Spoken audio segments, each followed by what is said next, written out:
प्रणाम, जय माता दी। मित्रों, आज 28 मार्च 2023 दिन मंगलवार। आज कालरात्रि का पूजन किया जाता है। सप्तमम कालरात्रि थी। आज सातवां जो स्वरूप है माँ का, काली के स्वरूप में पूजन किया जाता है।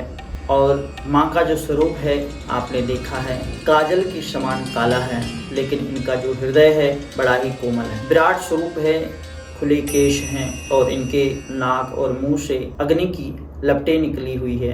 इनकी जो सवारी है वह गृधव है, जिसको गधा कहा जाता है, और हाथ में कांटेदार हथियार जिसको खड्ग बोलते हैं, और एक हाथ में आशीर्वाद देते हुए अपने भक्तों को, एक हाथ में जो है मुंड धारण किए हुए हैं, और उसी के नीचे दूसरे हाथ से जो है एक कटोरा लिए हुए हैं। कहा जाता है कि शुंभ निशुंभ और रक्तबीज, इन्होंने जब संसार में, दुनिया में, तीनों लोकों में हाहाकार मचा लिया, तो सभी लोग भगवान ब्रह्मा जी के पास, विष्णु जी के पास और भोलेनाथ जी के पास गए। और तब भोलेनाथ जी ने पार्वती जी से आग्रह किया, और पार्वती जी ने दुर्गा का रूप धारण किया, और उसी माँ दुर्गा के रूप से यह काली का रूप धारण करना पड़ा। क्योंकि जो रक्त बीज था उसको जब मारते थे तो उसको वरदान था। उसको क्या वरदान था कि जितने भी उसके खून के बूंदें नीचे गिरेगी, उतने ही स्वरूप में दूसरा रक्त बीज हो जाएगा। जितनी बूंदें गिरेगी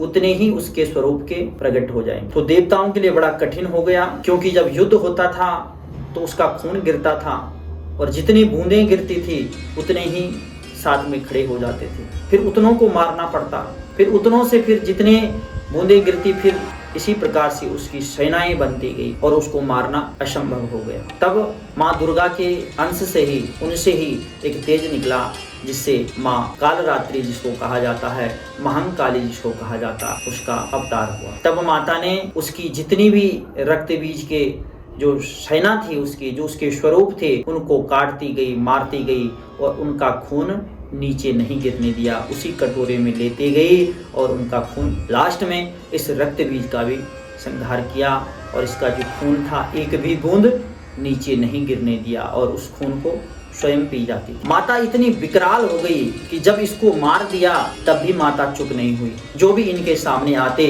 उनको सबको काटती जाती। तो सभी देवतागण परेशान हो गए, और सब लोग जो है भयभीत हो गए कि अब क्या होगा। इनको रोकना बड़ा ही असंभव हो गया, इनको मनाना बड़ा ही असंभव हो गया। किसी की नहीं सुनी। जो भी, चाहे देवी देवता, जो भी इनके सामने आ रहे थे, बस प्रहार कर रही थी। तो इस विराट रूप को देख करके सभी देवताओं ने यह ठानी कि भगवान भोलेनाथ ही इस देवी को मना सकते हैं। लेकिन भोलेनाथ भी इसमें नहीं कर पाए इनको मना। जब भोलेनाथ भी नहीं मना पाए, तब भोलेनाथ उसी जो लाशें गिरी हुई थी, तो उनके बीच में कहीं पे लेट गए, और वहां से माँ आ रही थी। जब इनका पैर भोलेनाथ पे पड़ा, तब इन्होंने अपनी गलती का एहसास हुआ और अपनी जीभ निकाली, और इनको एहसास हुआ कि मैंने अपने पति पे, भोलेनाथ पे अपना पैर रख दिया, और तब जाके माता शांत हुई। इसीलिए आप देखते होंगे कि कई चित्रों में, मूर्तियों में भोलेनाथ नीचे पड़े हुए हैं, और एक पैर इनका इनकी छाती पे है। तो ये वहीं का दृश्य है, युद्ध भूमि का। तब जाके माता शांत हुई। तो इस स्वरूप का पूजन करना, आज के दिन का इंतजार, जो तांत्रिक लोग होते हैं वह साल भर तक आज के दिन का इंतजार करते हैं, और अपने तंत्र साधना में लगते हैं, और अपने मंत्रों को सिद्ध करते हैं। इसमें माता को रोली, कुमकुम, काजल, श्रृंगार, चूड़ी, तेल का दीपक और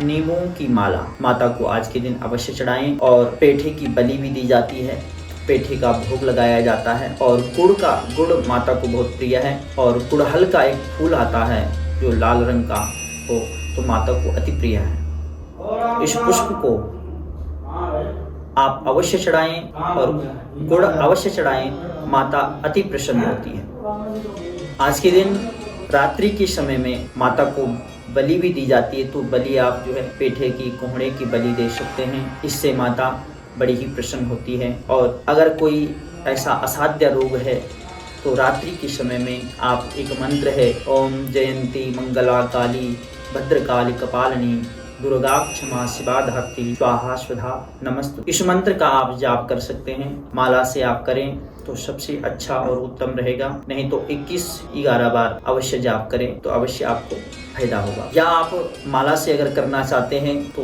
छोटा मंत्र ओम कालरात्रि देव्ये नमः, इस मंत्र का भी आप जाप कर सकते हैं। दूसरा मंत्र जो है ओम ऐं ह्रीं क्लीं चामुंडाय विच्चे नमः, इस मंत्र का भी आप जाप कर सकते हैं। और माता आपको अभय वरदान देने के लिए बिल्कुल आज के दिन तैयार है। और यह दिन बहुत ही अच्छा और उत्तम दिन और सिद्ध दिन है। माँ का जितना बाहर से स्वरूप विराट है तो उतना ही अंदर से शांत भी है, कोमल है, दयावान है। माता जल्दी प्रसन्न हो जाती। यहाँ वाणी की भी देवी है, जिसपे माँ की कृपा हो जाए तो उसके लिए कोई भी वस्तु जो है कमी नहीं रहती है। कालिदास से लेकर बड़े बड़े संत महामुनि, इन पे महाकाली की ही कृपा हुई, वह व्यक्ति सिद्ध हो जाता है। उसकी वाणी से जो भी शब्द निकलते हैं वह सत्य होते हैं। ऐसी यहाँ महाकाली है। आइए उनका ध्यान करते हैं। ओम खड्गम चक्र गदेषु चाप परिघाम शूलं भुशुंडिं शिराः शंखं संदधतिं करस्त्रनयनां शर्वांगभूषावितां नीलास्तमासुतिमासपाददशकां सेवे महंकालिकां यामास्तो सुपितो पिते हरौ कमलजो हन्तुं मधुं कैटवम्। ऐसे माँ के स्वरूप को हम प्रणाम वंदन करते हैं। सभी भक्तों की कामना पूर्ण हुई, ऐसी हम कामना माता रानी से करते हैं। प्रणाम। जय माता दी।